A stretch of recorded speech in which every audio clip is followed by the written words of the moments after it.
Hola, mi nombre es Carlos Bedoya y les doy la bienvenida a una edición más de Mesa Política, programa de entrevistas producido por la asociación Otra Mirada en colaboración con Nuestra América TV.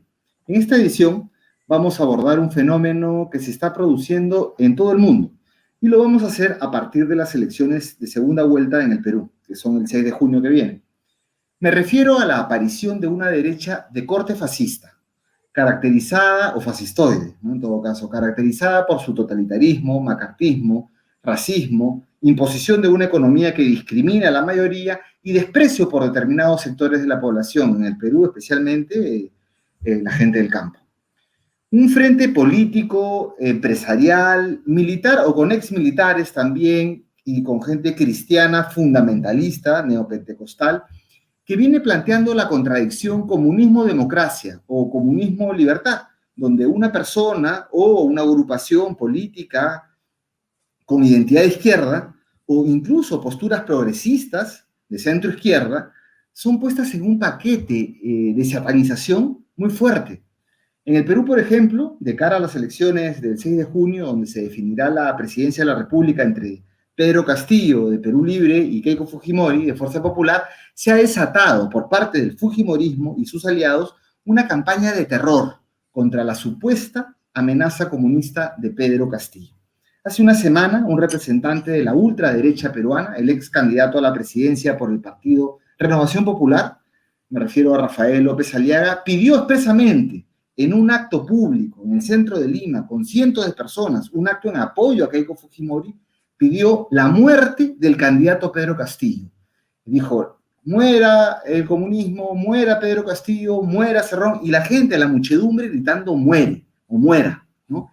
Una arenga a la desaparición física del adversario político que podría pasar de la palabra a la acción. Es muy peligroso. En el Perú ya hemos tenido eso y en el mundo también.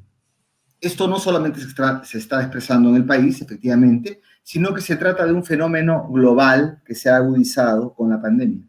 Para abordar este tema vamos a conversar con Óscar Ugarteche, economista y doctor en historia, quien desde la Universidad Nacional Autónoma de México observa atentamente los procesos políticos, económicos, culturales y sociales en el mundo. Bienvenido, Óscar, un gusto, un tremendo gusto tenerte aquí.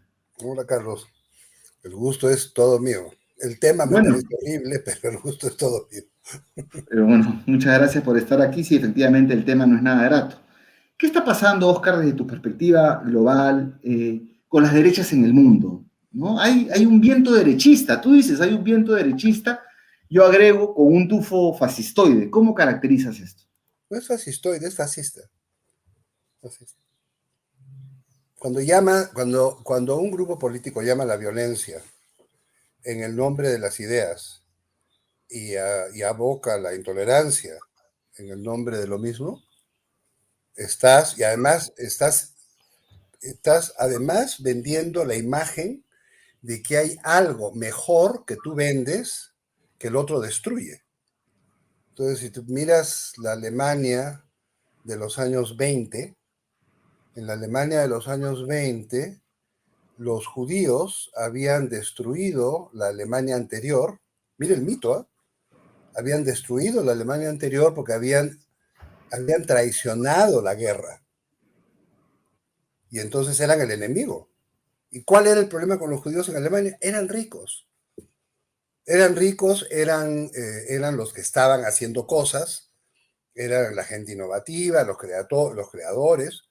Y entonces la derecha, no la derecha alemana, sino la derecha nazi, inventa el mito de la Alemania anterior a la Primera Guerra, que es un mito, de la construcción del imperio alemán, y por eso se van a construir el tercer imperio, y además llaman a la violencia contra el comunismo.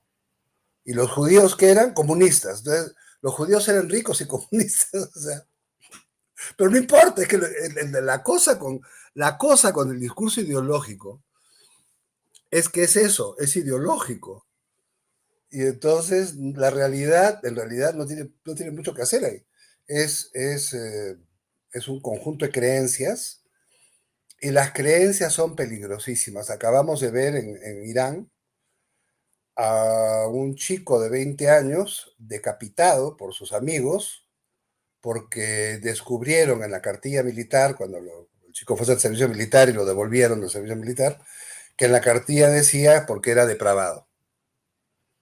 Entonces el primo y el hermanastro lo agarraron, se lo llevaron, lo mataron y lo decapitaron. En el nombre de la, ¿qué? De la intolerancia, de la... Uno, ¿qué les importa? Pero no es eso, es cuando tú te inventas que las cosas son en una cierta forma y resulta que no son en esa forma. Y yo creo que el primer gran invento que hemos tenido reciente y grande y público fue el de Trump, ¿no? Cuando Trump dice, let's make America great again, el again es un llamado al pasado mítico. ¿Cuál es el pasado mítico? El pasado mítico es que Estados Unidos gana las guerras mundiales. Y eso es mítico, pues, porque no las ganó. Las ganó con un A Little Help from My Friends. O sea, entró junto con para ayudar a ganar, sí. Quien entró a Berlín fue la Unión Soviética, como todos sabemos. Sin embargo, hace poquito, además, han festejado el aniversario. Pero te dicen otra cosa. ¿Sí? La película americana no te dice que es la Unión Soviética quien entra a Berlín, sino te dice que son ellos los que entran a Berlín. Y tampoco te dicen las condiciones en las que entraron a Berlín y la pistola en la cabeza que le pusieron a los ingleses para desarmarles el imperio. Pero bueno, pero la fantasía es que era este país maravilloso, tranquilo, con los pajaritos, con los carros convertibles, los Ford del 46, y todos eran felices y papá lo sabe todo. Y eso, pregúntale a un ciudadano negro si era cierto o no era cierto. En el 46, no te digo ahora que los están matando en la calle tres de por semana, en el año 46 que los quemaban. Entonces, ¿de qué están hablando? Pero la construcción mítica hace eso. Y lo que hizo Trump fue construye ese pasado mítico y luego construye la gran mentira. Y luego llama a las huestes a la violencia, que fue lo que vimos el 6 de enero. Es el ejemplo de la democracia americana. La democracia que Estados Unidos vende hoy es eso que vimos el 6 de enero. Y que es un horror. Claro, cuando entraron las hordas, digamos, trampistas al Congreso, y hubo gente muerta. Claro. Y eso es al llamado del presidente de la República, que estaba incitando a la violencia. Eso es López Aliaga, ¿no? López Aliaga es en chiquito lo que es Trump en grande. López Aliaga todavía no ha construido el pasado mítico, pero ya lo va a construir. Bueno, están en esto de comunismo y democracia, ¿no? Sí, sí. De que vamos a tumbar pues, todo no lo se han enterado que el año 90 se acabó el comunismo. No se han enterado. Habría que decirles que gracias, pero hacen 31 años que...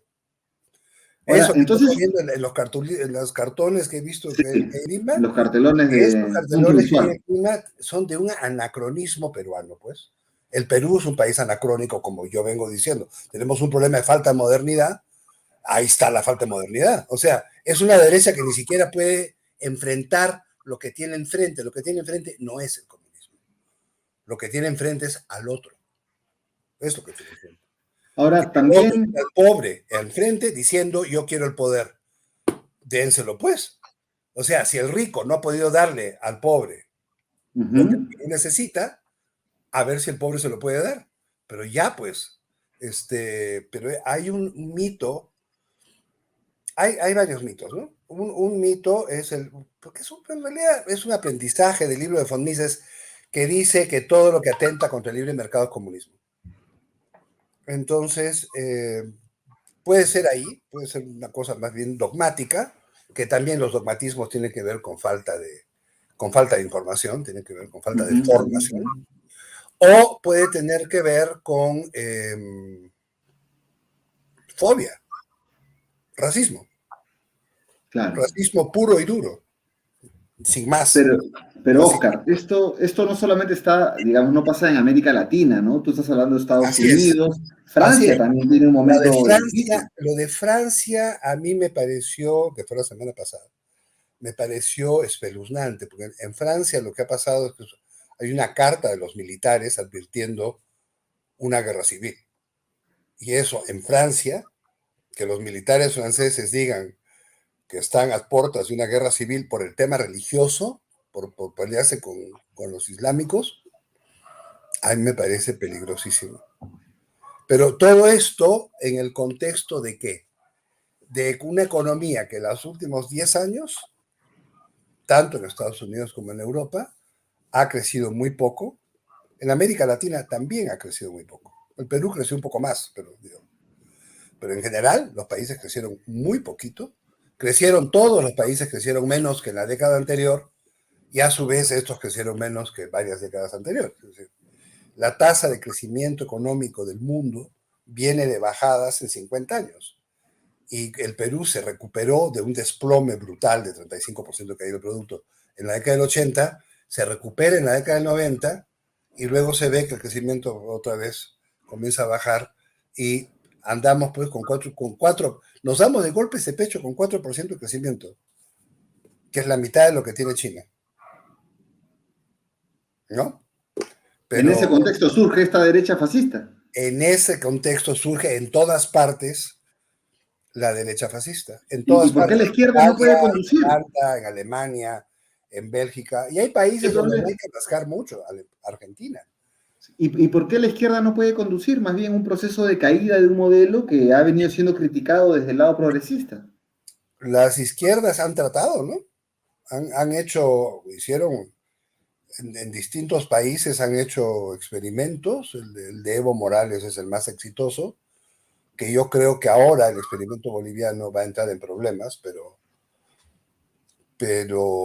ese es el más exitoso, pues ellos son los que han logrado más que duplicar el Producto Bruto Interno, ¿no? En una década.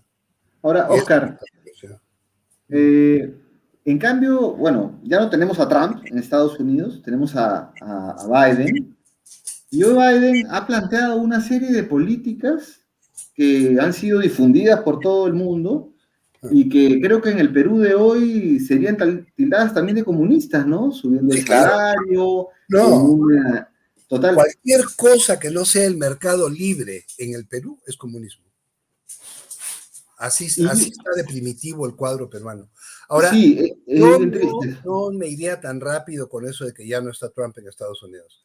El 50% de los estadounidenses votaron por Trump. Y las probabilidades de que Trump regrese a la presidencia dentro de 4 años son todas.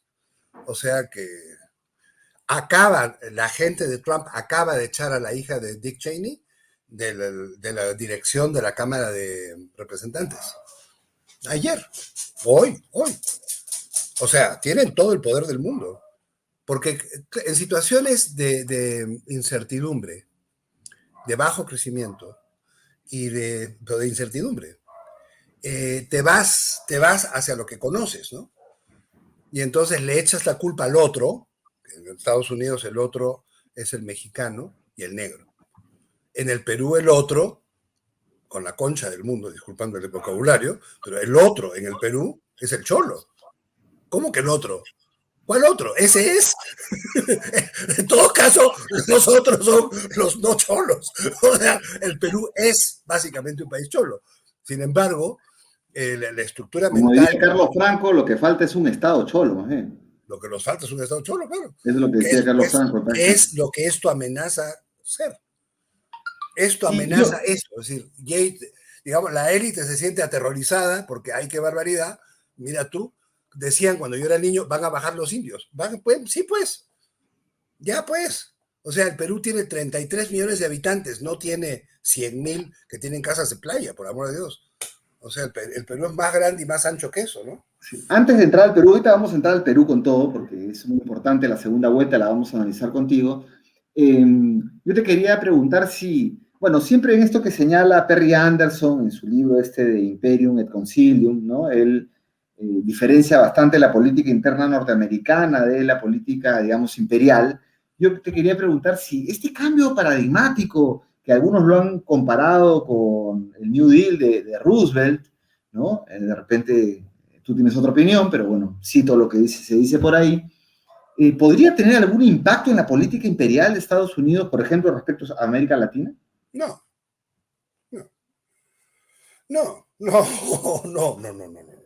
No, no, no confundamos cosas. Una cosa es que hay un problema de democracia dentro de Estados Unidos que ellos tienen que resolver por la vía económica. Ese es un tema. El otro tema es la hegemonía estadounidense en el mundo. Y el drama es que pues la velocidad con la que ha perdido hegemonía Estados Unidos es asombrosa, por un lado. Por el otro lado, el cambio de eje del año 2020 de la cuenca del Atlántico a la cuenca del Pacífico, al Indo-Pacífico, cambia el sentido del comercio internacional y saca a Europa del mapa del todo, o sea, queda un Estados Unidos ahí que tiene que ver si se alía con Rusia o con China. Pero si Rusia y China van aliados, Estados Unidos pierde. En el juego internacional de comercio. Piensa, míralo así. Hoy los chinos colocan en 16 días por tren, por tierra, sus productos en Londres. Hoy.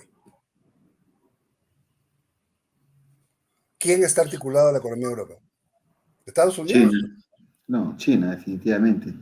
Y si lo pones en términos poblacionales, ¿la articulación es de China con Europa o es de Europa con China? ¿Quién crece? ¿Quién tiene las innovaciones tecnológicas? ¿Quién tiene el mercado interno grandazo? El China. único que crece, además, ¿no? En este momento, Además, China. entonces el mundo se ha dado la vuelta. El mundo gira en torno al Asia. El núcleo de Asia es China.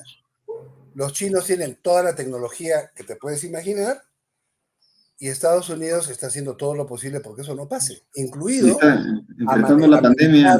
Taiwán, porque en Taiwán se fabrican los microchips que se usan para más o menos todo lo que estamos usando. Entonces, como la gran fábrica de microchips está en Taiwán, Taiwán está cercado en el nombre de no me acuerdo qué cosa, de una isla que hay por no sé dónde. Tonterías. No tiene que ver con ninguna isla, tiene que ver con la fabricación de microchips.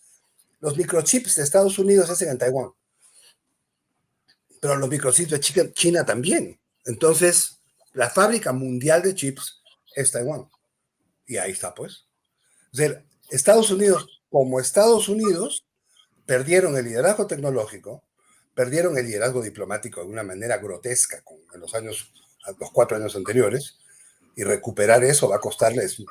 No van a poder, porque Y además, como este gobierno el va a durar militar sí lo 4 tiene años, todavía.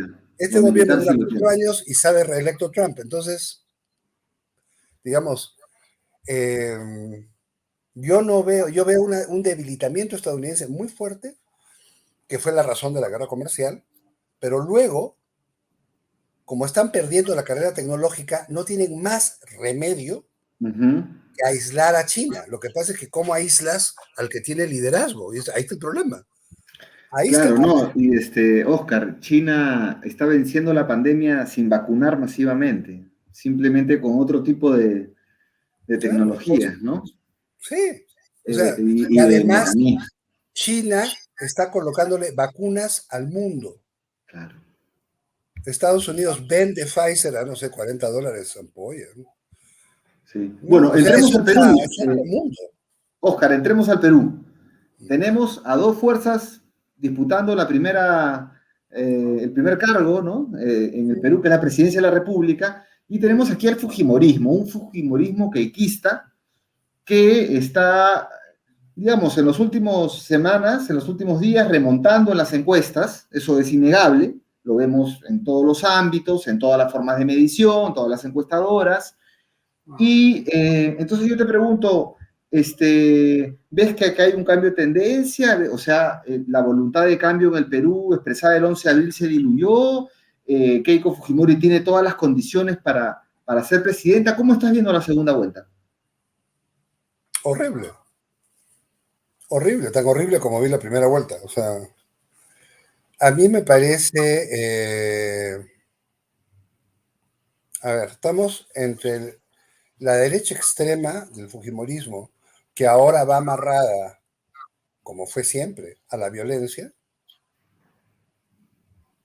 y ahora tienes al otro lado una izquierda que en la persona del vicepresidente parece que es muy radical, No, el presidente del partido, porque no es vicepresidente, Vladimir Cerrón, no es candidato a la vicepresidencia, sino presidente del partido, Presidente del partido, porque no que es muy pudo. radical, Sí. pero que tiene un radicalismo con el que no se puede gobernar. Entonces, la pregunta ahí es, ¿con quién gobierna Pedro Castillo? Yo no veo, yo acabo de firmar algo de Ciudadanos por Pedro Castillo, porque creo que los ciudadanos, digamos, que creemos en cambios sociales, debemos apoyar a este hombre, que es un hombre de bien, y creo que debemos apoyar una renovación de la estructura política del país.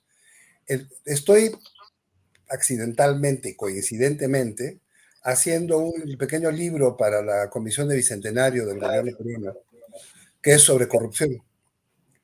Y tengo un capítulo horroroso sobre las lecciones que nos dejó sobre cómo funciona la corrupción con los ejemplos del Fujimorismo. ¿Cómo, si hemos atravesado eso, se va a elegir a la hija de ese señor para que gobierne con esa gente que fue acusada y que fue metida a la cárcel? ¿Cómo es posible que alguien crea que eso es votable?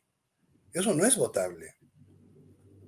Eso es regresar a la delincuencia organizada, a la mafia del poder, al poder. Yo creo que a lo que todo el mundo le tiene miedo, y yo también se lo tengo, es a un Castillo que dice que no dice que tiene equipo, y yo no veo con quién va a llegar. Sigo sin ver con quién va a llegar y está a 3 semanas de las elecciones. Entonces, el voto por Castillo en este momento es un voto incierto, porque estás votando por un hombre que tiene un discurso sensato, pero que aparentemente no tiene a nadie reconocible. Y claro, tú puedes decir que la revolución se hace sin gente reconocible. Ok, puede ser. Pero, digamos, si tú quieres darle certeza a un votante y no pensar que esto es un proceso de asalto al poder, y este no es un proceso de asalto al poder, entonces tienes que darle certeza al votante. El elector tiene que tener alguna certeza sobre quiénes son los que están ahí. Y no hay ninguna. Entonces, ese es el problema que yo veo con Castillo. El otro problema que veo con Castillo es que parece tener una campaña poco afortunada. O sea, el balsecito me gusta mucho, pero ese balsecito puede ser de Felipe Pingo, ¿no? Yo no soy, ¿no me compadezcas? ¿O no es hecho de Felipe Pingo? A ver, en todo No lo sé, caso, pero lo cantaba integrante del APRA. Abanto Morales. ¿Es de Luis Alberto Morales? Lo cantaba Luis Abanto Morales, Sí, lo sí. contaba. Bueno, Pero ese vals, que es un vals del APRA de los años 50, hoy el APRA dice que Castillo es comunista. Algo cambió con el sentido del vals, ¿no? O con el sentido del APRA. Pero ese vals está bien, es bonito, es simpático, pero se necesita mucho más que eso. O sea, tú tienes que decir 4 cosas inteligentes sobre qué demonios vas a hacer. Porque decir que vas a expropiar todo, pues no tiene ningún sentido. Eso, uno, no se puede. no, pero No hay de eso ya se ha retrocedido, ¿no? además, Ahora se está moviendo en los compromisos que ha firmado con Nuevo Perú y también en un compromiso que él ha hecho personalmente. Ya no señala de ninguna manera, y además él señalaba la nacionalización de los recursos naturales. Pero volviendo a Keiko Fujimori, tú has dicho algo muy importante que tiene que ver con una restitución de la mafia, una la mafia del restitución poder. en palabras de un conocido abogado, que ahora no me acuerdo, es la restitución del sistema de delitos de poder. Sistema de delitos de poder, y porque tú ves efectivamente su equipo quiénes son, salvo 2 o 3 nuevos como Nano Guerra García o Galarreta, que bueno, es un poco más reciente, ¿no? Un poquito, pero tú tienes a Aguinaga, a La Lozada, tienes a una serie, al albertismo, ¿no? Al albertismo ahí. Pero no solamente es el albertismo, sino también es Keiko Fujimori en sí. Ella está acusada por 30 años y además en su entorno, Figari y otros más de su entorno, entre 22 y 30 años. O sea, es o gobiernan o se van a la cárcel, ¿no? Y de otro lado, bueno, todo lo que ha sucedido en el último periodo, blindando Yo, a los cuellos blancos, etcétera. yo me pregunto, Carlos, ¿cómo es posible que una persona en esa situación jurídica pueda correr a la presidencia? A mí me parece impensable. O sea, si Susana Villarán que no tiene la octava parte de las acusaciones de esta mujer, intentara correr para cualquier cosa, la bloquearían. El Poder Judicial la bloquearía. ¿Por qué Keiko no fue bloqueada? ¿Cómo es posible que alguien salga de la cárcel a hacer una campaña en el nombre de la presunción de inocencia cuando el fiscal tiene las evidencias y ha dicho que las tiene? 12.000 folios Lo de que se su está expediente. jugando aquí es la ineficiencia del Poder Judicial. ¿Es eso lo que se está jugando? ¿O estamos viendo a la mafia del poder ya operar en el Poder Judicial para que esta mujer corra y diga, como ha dicho siempre, cualquier cosa? Porque el problema con el pensamiento cero, que es el pensamiento de la derecha, es un pensamiento, el pensamiento reaccionario. ¿Por qué es reaccionario el pensamiento? Porque no propone nada. Y en esta falta de propuesta de la derecha, y es una falta de propuesta brutal, ¿no? Vamos a hacer lo mismo y vamos a seguir con lo mismo. Ya, pues sigan. Pero lo que tienes con lo mismo es un despelote en Chile. Entonces, mira a tu vecino y fíjate bien si quieres seguir haciendo lo mismo. Pero bueno, en todo caso, Bueno, va a tener que entrar con represión. Tú estás viendo esta coyuntura de ganar Keiko Fujimori, algunos la comparan con la década del 30, de la victoria de Sánchez Cerro, las camisas negras. ¿Tú comparas con eso? ¿Ves una coyuntura? si Keiko Fujimori sube y surgen fuerzas paramilitares dentro del Perú que vayan contra la lucha social, que va a surgir de instantáneo, eh, sí, puede ser. Yo lo veo, yo lo que veo es que sube Keiko Fujimori y se cae a los 20 minutos. Porque Bueno, cuando en el las caso de acusaciones se Castillo también hagan, le dan golpe, ¿no? cuando las acusaciones se hagan, el Congreso de la República va a tener que pronunciarse, no puede quedarse callado. Y va a tener que decir sí, efectivamente dejamos que la señora esté en manos de la justicia o no, nosotros la protegemos. Y yo no creo que ellos tengan suficientes votos como para protegerla. Bueno, Entonces, ahora mismo están haciendo algo que ha explicado en el diario de Curven, están explicando de una cuarta legislatura que quieren poner aquí, los socios de APP, ¿no? APP, que ahora es aliado de... sí, Es el sí. Fujimorismo en chiquito, ¿no? Porque así como César, el Fujimorismo en chiquito, están proponiendo también ya un blindaje, ¿no? Un blindaje hacia lo que Claro. sería la figura de Keiko Pero lo Fujimori. que pasa es que yo creo que no la pueden blindar. Entonces, yo creo que si gana Keiko Fujimori, la inestabilidad política va a seguir. Y si gana Pedro Castillo, probablemente también vaya a seguir, porque también es probable que se Que le den formen golpe. paramilitares, Dios no libre que no, que vayan en contra del gobierno, ¿no? Vargas Digamos, Llosa ha dicho, ¿no? No recuerda, descarto golpe a mí me militar a Vargas Llosa. recuerda a mí me recuerda lo que está pasando en el Perú ahorita al movimiento peronista que se llamaba la AAA, que era la Alianza Argentina Anticomunista, que existió en la década del 60 y que mató a todo un montón de gente. Eran peronistas de la extrema derecha que mataban a gente de izquierda, ¿no? A eso me sonó, ¿qué hago? Entre el discurso ultrarradical de López Aliaga y las fotos, lo que se ve en la calle, las imágenes que salen, a mí me suena eso tan Argentina, años 62, 3, tan, y que era el terror a que hubiera un gobierno diferente al gobierno de la oligarquía argentina, ¿no? Y habían sacado a Perón y tenían terror de que Perón regresara el Perón auténtico. Entonces, la alianza anticomunista para matar a la izquierda del peronismo, y entonces se comienzan a matar entre ellos. Eso fue. A eso suena. Bueno, Espero es que no. Ojalá preocupante, que esté ¿no? equivocado. Ojalá que Sí, esté equivocado. preocupante. Bueno, Oscar, no tenemos tiempo para más. Te agradecemos por todas las luces que nos das y cómo ves y combinas también con la geopolítica el escenario peruano. Te agradezco muchísimo, Oscar. ¿De qué hombre? Pero bueno, Bien, hay que ir a votar y hay que tener cuidado y hay que pedirle al señor Castillo que por favor muestre a su equipo y que muestre un plan de gobierno que sea más o menos votable por la gente que quisiera un cambio social tranquilo y positivo para el grueso de la población. Pero yo creo que en este momento, esa es la obligación del profesor Castillo. Una hoja de ruta popular, como se diría. Bueno, muchas gracias, Oscar. Con ustedes, amigos, amigas, nos vemos en la siguiente edición y no se olviden de entrar a www.otramirada.pe, donde encontrarán esta entrevista y mucha más información. Nos vemos.